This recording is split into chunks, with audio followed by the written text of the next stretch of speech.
A derelict kindergarten on an old street in Chongqing becomes the center of a chilling local legend.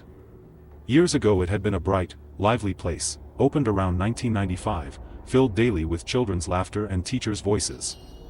Then, one ordinary morning, everything stopped. The doors were unlocked, desks and chairs perfectly in place, chalk still mid-stroke on the blackboard, but every child and every teacher had vanished.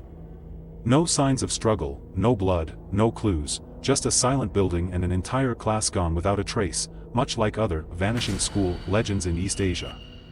As rumors spread, nearby residents began to move away. People said that on the night before the disappearance, the lights on the second floor burned until morning and faint children's voices could be heard long after bedtime. Later, when new families moved into the empty apartments around the site, their own kids would point toward the abandoned kindergarten and insist on going there to play with friends, accurately naming a dozen children no one in the neighborhood had ever heard of. Some parents even found small red reward badges under their kids' pillows, badges that didn't belong to their household at all, hinting at ghostly gifts from the other side. Over time, the kindergarten's rusted iron gate stayed locked, the yard choked with weeds. Wooden rocking horses warped and tilted in the wind, and an empty swing sometimes creaked by itself at night. Locals claimed that when midnight falls, the whole block goes unnaturally quiet, and then, from behind the walls, you can hear the soft sound of children laughing and the rhythmic squeak of chains as unseen swings move back and forth. The place became a childhood nightmare for many Chongqing residents, the way real abandoned schools often turn into haunted landmarks in urban folklore. Recently, an urban explorer vlogger decided to investigate. He and his team climbed over the gate with cameras and lights. Inside, they found the classrooms still lined with faded children's drawings. The kids on the paper all smiled, but their eyes looked strangely empty. An old tape recorder suddenly crackled to life on the floor, playing a warped nursery rhyme as it echoed around the vacant room. When one of them looked down, he noticed the wooden floorboards were carved with dense, childlike writing.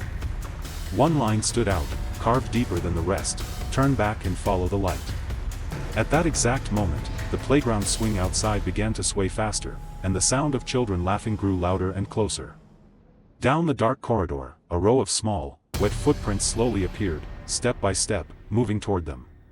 Panicking, the group bolted for the exit. Just before they escaped, one of them glanced back and saw, on top of a rocking horse, a little girl in a red dress sitting absolutely still and staring at them, then vanishing in the blink of an eye. Later research revealed that behind the kindergarten there used to be an old air raid tunnel leading all the way toward the riverbank, similar to other World War-era tunnels around Chongqing that have since been sealed or repurposed.